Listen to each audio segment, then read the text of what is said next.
Olá, companheiros e companheiras. O Desejo de Perdizes está entrevistando os pré-candidatos e pré-candidatas a vereador indicados pelo Desejo. Hoje eu estou com a Tamires Sampaio. Ela é advogada, mestra em Direito Político e Econômico e diretora do Instituto Lula. A partir da sua tese de mestrado, ela escreveu o livro Código Oculto, Política Criminal, Processos de Racialização e Obstáculos à Cidadania da População Negra no Brasil, que reflete sobre os impactos do sistema de justiça na vida do povo negro brasileiro e a relação entre o racismo e o nosso sistema de justiça criminal. Iris, muito obrigado pela sua presença, viu? Seja muito bem-vinda. Oi, Caio. Imagina, eu que agradeço o convite do DZ. Para mim é uma honra ter sido indicada entre as pré-candidatas da chapa, né, para o PT pelo Diretório-Geral de Perdizes. Então, eu quero agradecer o convite. Estou ansiosa aí para esse nosso bate-papo. Então, vamos lá. Tamires, você começou a militar no movimento estudantil, inclusive foi vice-presidenta da UNE e a primeira mulher negra a presidir o centro acadêmico da Faculdade de Direito do Mackenzie. Hoje você atua no movimento negro pela Coordenação Nacional das Entidades Negras. Então, conta um pouco para a gente de cada uma das suas experiências. Então, eu me formei em Direito graças ao ProUni no Mackenzie, né? E eu comecei a minha atuação na militância a partir do movimento estudantil. Eu sou filha de mãe militante também, né? A minha mãe, ela é uma mulher negra aqui de São Paulo que ajudou na articulação do Fórum Estadual de Mulheres Negras em São Paulo. Então, desde pequenininha, eu estou acostumada a acompanhar ela em reuniões e atividades, mas eu, de fato, né, passei a me enxergar enquanto uma militante, enquanto uma agente política mesmo, a partir da universidade, no movimento estudantil no Mackenzie, depois me filiei no partido em 2012, inclusive nesse processo, né, de conhecer uma turma que era do movimento estudantil, e o ProUni, ele foi fundamental, né, para esse processo, porque se não fosse para a Uni, eu provavelmente não teria entrado na universidade, né?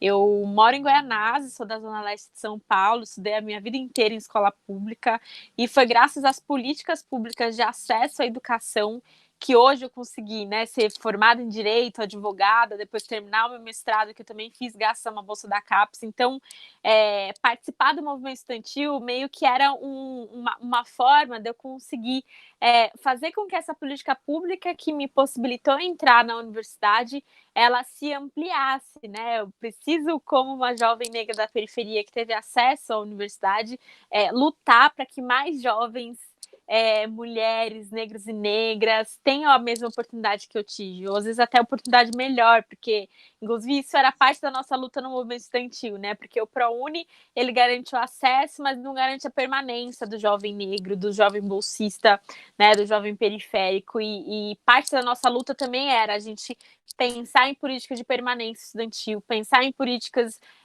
de geração de emprego e renda também relacionado à graduação, e lutar por uma educação pública de qualidade para todos e todas.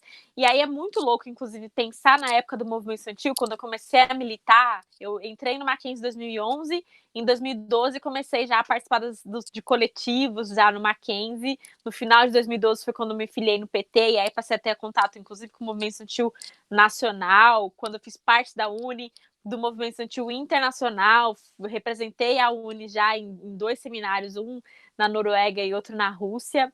Então, eu tive a oportunidade, assim, de fazer parte dessa luta de uma educação pública gratuita, de qualidade para todos e todas, né, do combate ao racismo, ao machismo, a todo e qualquer tipo de preconceito e discriminação no ensino superior, em vários cenários, né, tanto no local, né, na universidade onde estudei, no estado, no país, com coletivos e com lideranças do movimento estudantil de vários países. E aí hoje, assim, essa luta do movimento estudantil, ela também esteve sempre ligada com o movimento negro, porque é isso, eu sou uma jovem negra periférica, filha de mãe militante, a gente costuma dizer, né, que a gente vive e respira as lutas do movimento negro, a luta né, pelas vidas negras, pela valorização das vidas negras, contra o genocídio da população negra. Então sempre tem essa relação, né, de garantir essas políticas de acesso que tenham um recorte racial, que tenha política de igualdade racial relacionado a isso, que tenha as cotas, né, e ações afirmativas, esteja relacionado à implementação da Lei 10.639 e 11.645, que fala sobre o ensino da história afro-brasileira e indígena nas escolas, nas universidades, né, de pensar o acesso da juventude negra e periférica na universidade, no ensino superior, no mercado de trabalho, das políticas de permanência também, porque a gente sabe que aqui no Brasil, né, falar sobre raça, falar sobre classe social. Né, falar sobre combate à discriminação é necessariamente falar sobre combate ao racismo, né? Falar sobre inclusão social, sobre democracia, é necessariamente falar sobre igualdade racial, sobre políticas antirracistas. Então, hoje eu me formei, já não sou mais militante do movimento estudantil, mas sigo sendo militante do movimento negro pela CONEM. Acho que, inclusive, o movimento negro ele tem ganhado cada vez mais espaço, né, com a Colisão Negra por Direitos, a Convergência Negra, né, tem uma série de entidades e coletivos do movimento negro que estão se colocando cada vez mais em voga, porque a luta contra o genocídio da população negra está se mostrando uma luta urgente, né? A gente, desde 2016, teve uma CPI do Senado Federal que falou que a cada 23 minutos um jovem negro é assassinado. E a gente tem acompanhado agora, durante a pandemia, que a violência contra a juventude da periferia aumentou. Né? Então, a juventude na periferia hoje, a gente fala para as pessoas ficarem em casa para se protegerem do coronavírus, mas na prática, a gente está vendo policiais militares assassinarem crianças negras dentro de casa. Então, a luta é para tentar sobreviver a essa pandemia do coronavírus e a desigualdade, né, e não morrer de fome e tentar trabalhar, porque é isso, a gente está vivendo um momento em que os governos federal, estadual e municipal promovem uma política de morte à periferia, uma política de desmonte de políticas sociais, e isso tudo tem um reflexo direto na vida da população negra, que é a mais atingida. E a partir de toda essa luta, a partir de toda essa trajetória sua, você foi então que decidiu o que te fez, né, se filiar ao PT. Isso, exatamente. Como eu comentei, né, a minha mãe ela é militante e ela sempre foi petista. Então eu cresci, inclusive, indo votar com ela, né? Eu não tinha idade para votar no Lula, mas votei no Lula em 2002, na Dilma, acho que na primeira eleição da Dilma eu já tinha 16 anos, então já podia votar, né? Em 2010. Mas nas eleições do Lula eu votei junto com a minha mãe. Então eu cresci ouvindo falar do PT. A casa onde a gente mora hoje é uma política pública de habitação popular, de uma gestão do PT aqui da cidade de São Paulo. Eu entrei na universidade graças ao ProUni, que é uma política pública de educação do Partido dos Trabalhadores. Então foi a partir de eu ter entrado no Mackenzie, né, a partir do movimento estudantil, que eu conheci uma galera que era da juventude do PT e me filiei no partido. E esse processo de filiação acabou sendo um processo natural, né? Porque eu sempre cresci com a minha mãe falando do PT, do Lula, né? O Partido da Classe Trabalhadora, o partido que transformou o Brasil. Então, quando eu comecei a militar com a juventude, a partir do movimento estudantil, se tornou um processo natural me filiar no PT. E aí, assim, foi incrível, porque quando a gente se filia no PT e passa a conhecer, né, os movimentos sociais e as lideranças e a nossa base, que é incrível, e ainda mais eu tive a oportunidade de fazer parte do movimento estudantil nacional, ser dirigente nacional do movimento estudantil, então eu viajei o Brasil e conheci, enfim, lideranças e movimentos e jovens do país inteiro, jovens mulheres, negras, LGBTs, indígenas, do Brasil inteiro. E o nosso partido ele é um partido muito rico, assim, acho que não tem nada igual ao PT em lugar algum do mundo, talvez, assim, porque nós estamos em em todo local da cidade, em vários movimentos sociais, em várias lideranças, de várias histórias e perspectivas, e é por isso, inclusive, que a gente consegue ter essa visão ampla do nosso país e construir um projeto que, de fato, representa a sociedade, um projeto que foi implementado durante os governos Lula e Dilma, que transformou o Brasil, né, que tirou milhões da miséria, que incluiu milhares de jovens negros nas universidades, que construiu políticas públicas de redução da desigualdade, de fortalecimento das políticas sociais, né, da educação, da saúde, de valorização da cultura, e tudo isso só foi possível por conta da diversidade que a gente tem no nosso partido, né, que é um pouco reflexo da diversidade do Brasil.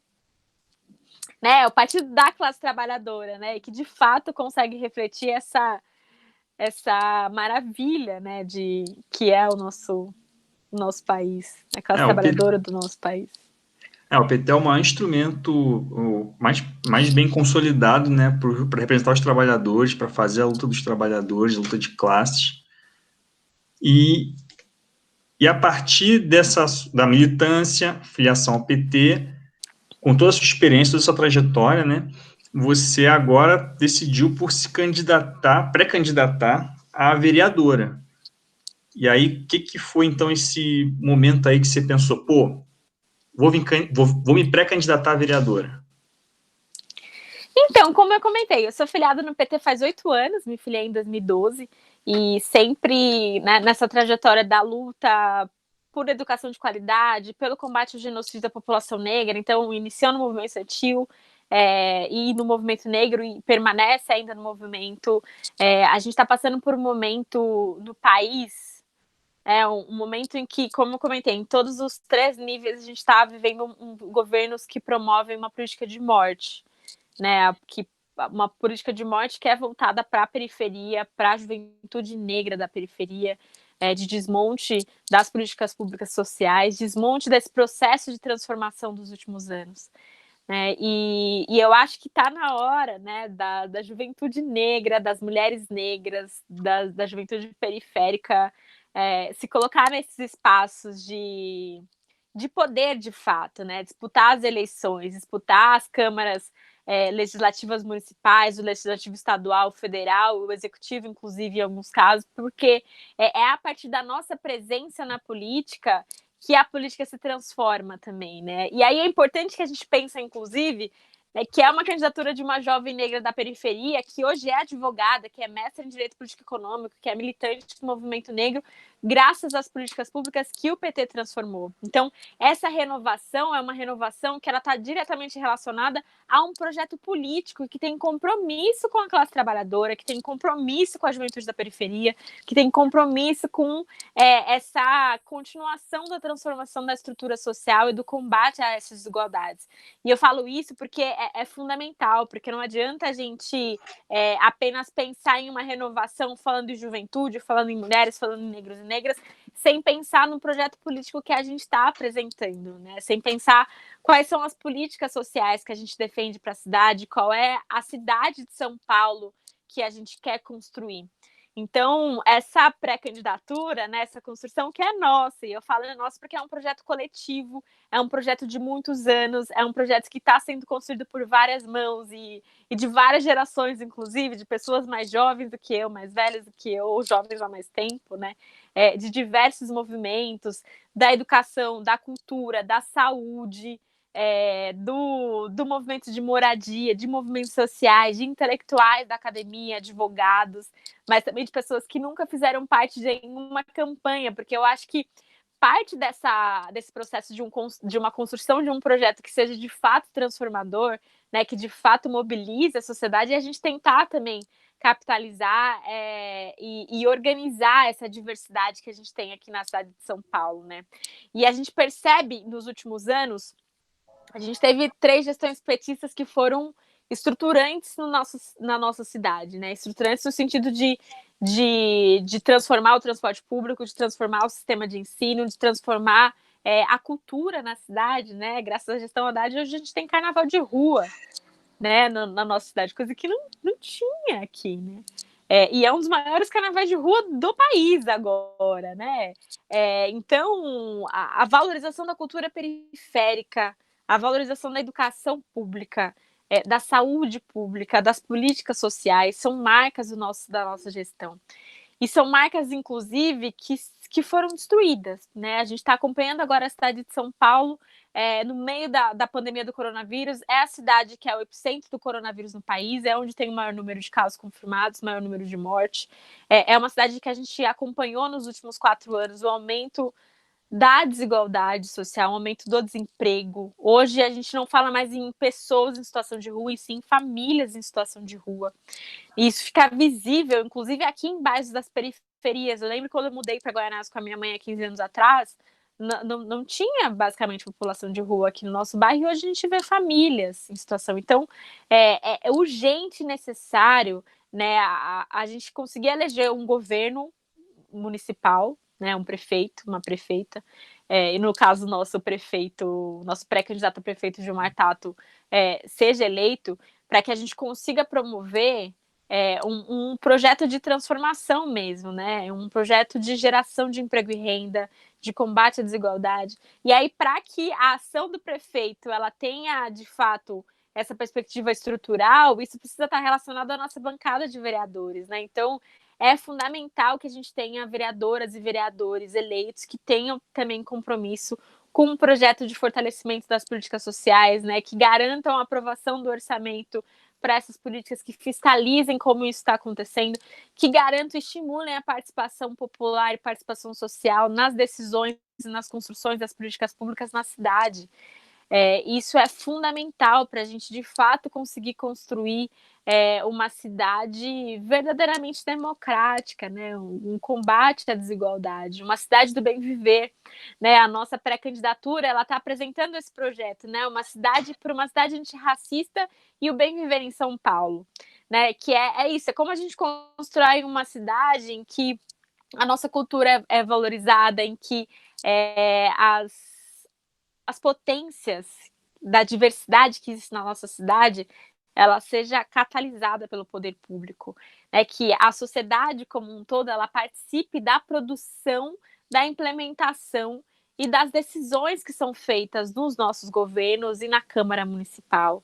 Então, é parte disso, inclusive, que a gente tem dialogado, conversado com as pessoas, sempre pensando nessa perspectiva de uma candidatura jovem, negra e periférica que quer combater, né, que quer construir um projeto coletivo de uma cidade antirracista, de uma cidade igualitária, de uma cidade verdadeiramente democrática, porque não dá para falar em democracia em um momento que a gente vive um processo de genocídio contra a população negra e a população indígena. Não dá para falar em democracia nesse cenário de violência pandêmica que a gente está vivendo. Então, é fundamental essa construção coletiva, esse processo de renovação, né, de ocupação de mulher negra, jovem, periférica, na Câmara Municipal, para a gente conseguir fazer esse processo de transformação. Então, é nessa pegada que a gente está construindo essa pré-campanha e que a gente tem dialogado com as pessoas aqui da cidade. Muito bacana, é realmente muito necessário. E te pergunto agora o seguinte, aproveitando o nosso gancho sobre a construção de uma nova cidade, da importância do legislativo nesse processo, que projetos você destacaria na Câmara em trâmite hoje ou de trâmite para o futuro que você acha que a população precisa ter maior atenção? A população precisa estar mais atenta, mais envolvida? Tá, eu vou falar de dois. Um que eu acho fundamental. A pandemia do coronavírus ela demonstrou a importância da gente pensar como a gente consegue construir um processo de combate à desigualdade e distribuição de renda na cidade de geração de emprego. E hoje a gente tem um projeto que é o projeto do Suplicides, de Renda Básica à Cidadania, que foi aprovado no CCJ e que eu acho que é um dos projetos fundamentais. Nós precisamos aprovar a renda básica cidadã universal aqui na cidade de São Paulo. Não só a pandemia ela veio para escancarar essa série de desigualdades sociais que já existiam, e eu acho que pensar em um projeto político, né, de Estado, na cidade, de distribuição de renda, é fundamental para a gente conseguir iniciar esse processo de retomada, né, do combate às desigualdades. Assim. Então, hoje eu diria que um projeto essencial que está sendo discutido na Câmara é a aprovação da renda básica. E um que eu acho que eu vejo com atenção e preocupação é o projeto que está relacionado ao ensino domiciliar. A gente acompanhou no final do ano passado um projeto que foi apresentado de ensino domiciliar, que está sendo discutido na Câmara de novo para votação em segundo turno. Acredito que a pandemia do coronavírus ela demonstrou o quanto que a gente precisa fortalecer a escola pública, a educação pública, e que, inclusive, né, aqui na cidade de São Paulo, nós temos crianças e adolescentes que conseguem ter todos os alimentos do dia porque está na escola pública. né? A gente consegue entender que tem uma série de crianças e adolescentes que têm a oportunidade de, assim como eu, entrar na universidade graças ao ensino público, e a gente precisa construir, fortalecer a educação pública e a escola pública aqui na cidade. O projeto de ensino domiciliar é um projeto de privatização da educação. Privatização em dois sentidos, assim, tanto de certa forma, entregar para o setor privado a produção, né, do conhecimento, quanto do privado em relação à família, né? A criança e adolescente tem o direito de receber uma educação que seja passada pelo Estado, uma educação que não está relacionada a dogmas familiares, a religiões familiares, né? Que seja uma educação pública de fato, né? Que traga o conhecimento, que instigue a nossa curiosidade, que faça florescer, né? E se fortalecer cada vez mais o potencial que existe da juventude da periferia. Então, acho que não sei quando é que vai pro ar, né? Se vai depois ou não, porque é isso, na semana que vem, que é na semana do dia 15 de agosto, provavelmente já vai para votação esse projeto. Eu espero que a bancada do PT tenha atuado bastante para que ele seja reprovado. E eu espero que a gente, inclusive depois da pandemia, isso tenha ficado escancarado, que o lugar da criança e adolescente é na escola, né? É na escola pública que a gente precisa ter acesso à educação. Não é só dentro de casa. Eu acho que a família tem um outro papel. Tamires, o seu livro Código Culto ele vai ser lançado em setembro, já está disponível para pré-venda. Eu queria que você contasse um pouco para a gente o que você está trabalhando, né? O conteúdo do livro. Conta um pouquinho para a gente aí. Então, como você comentou, né, o livro ele é resultado da minha dissertação de mestrado. E aí, enfim, desde a graduação eu sempre fui militante do movimento estudantil e do movimento negro, e eu sempre procurei trazer as pautas do movimento negro para a academia. Porque é isso, a teoria e a prática, ela precisa andar junto, e é isso, não existe teoria revolucionária sem prática revolucionária. Então eu sempre pensei como que através do direito, que é, de certa forma, um instrumento de manutenção dessa estrutura de repressão e de violência em alguns modos, como que a gente pode utilizar esse instrumento para o combate à desigualdade, de fato, né? Para o combate ao genocídio.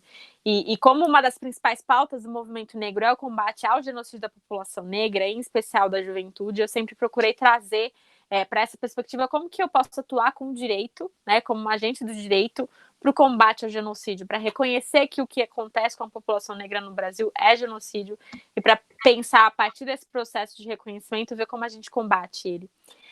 E nesse sentido, na minha graduação, eu fiz uma pesquisa sobre segurança pública e genocídio da juventude negra no Brasil. E no meu mestrado, continuei essa pesquisa, dessa vez focando em racismo estrutural e na política criminal.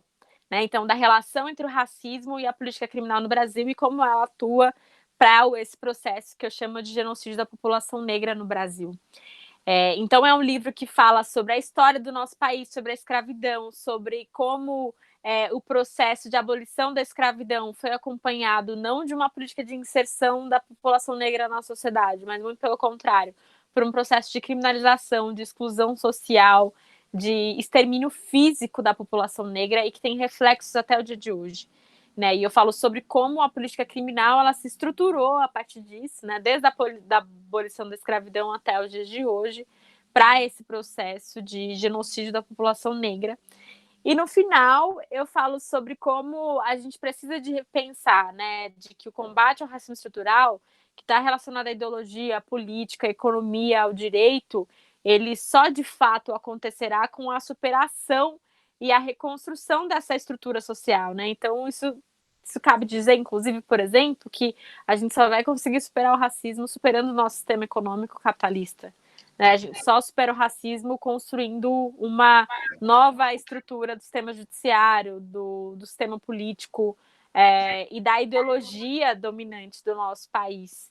Então, a articulação da educação, da cultura, ela é fundamental nesse processo, inclusive, né, da história do nosso país, do conhecimento da história, é fundamental na construção dessa sociedade que é uma sociedade verdadeiramente igualitária, verdadeiramente democrática, uma sociedade socialista, né, um socialismo democrático, que é o que aponta o PT, inclusive, né, como resposta.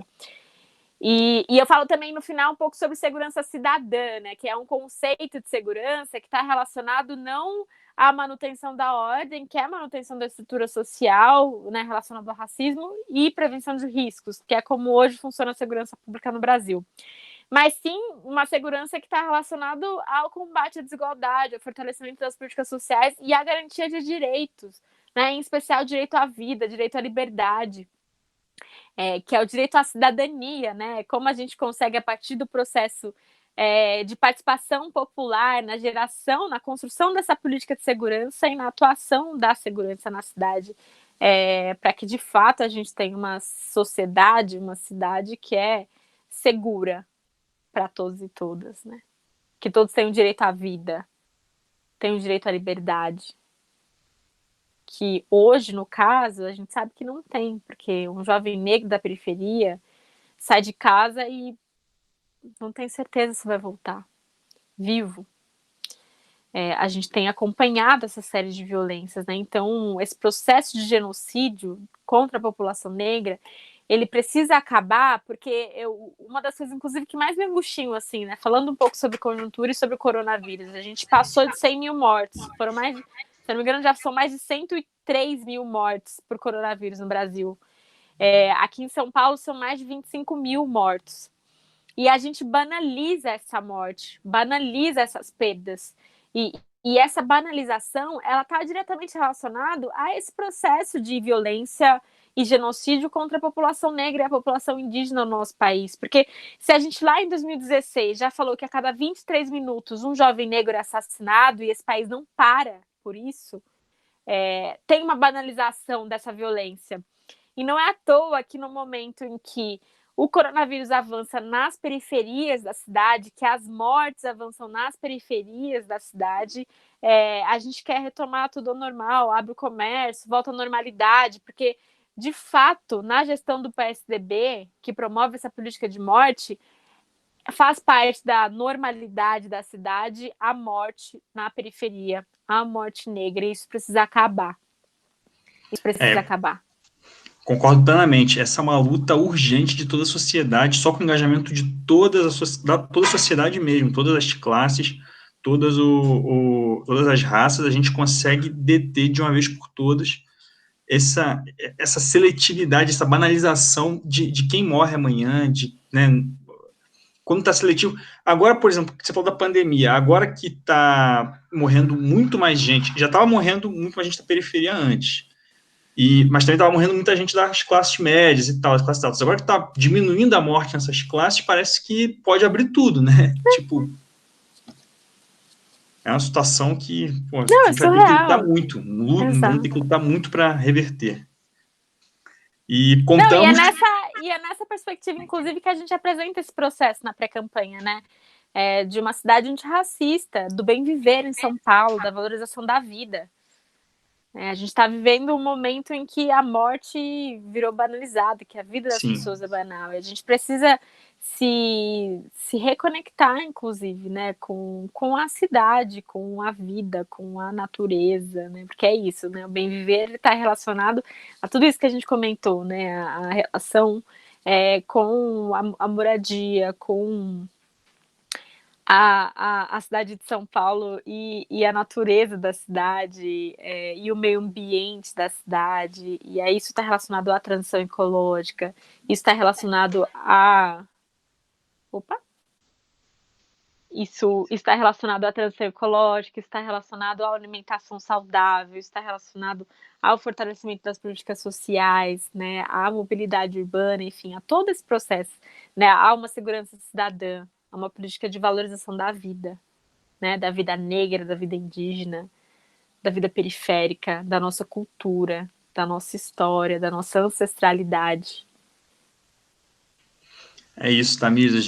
Para esse processo, a gente conta muito com o seu sucesso nessa caminhada. Pode contar com o Desejo de Perdizes na sua pré-candidatura. E se tudo der certo, na sua futura candidatura já inclusa na chapa de vereadores e vereadoras do PT. Muito obrigado pela sua presença, tá? E pode contar com a gente. Não, eu que agradeço, cara, agradeço a militância, a direção do Diretório Zonal de Perdizes, como eu comentei, para mim é um orgulho ter sido indicada pelo DZ, gostei bastante desse nosso bate-papo sobre São Paulo, sobre esses projetos, sobre a construção da pré-candidatura e vamos se falando, né? E para quem quiser continuar esse bate-papo que a gente fez aqui, eu estou nas redes sociais, o meu Facebook e meu Instagram é @sotamires.sp e o meu Twitter é @sotamires_sp, Tamires Sampaio. A gente me segue lá nas redes sociais para a gente continuar esse nosso bate-papo. Tá, Tamires, obrigado.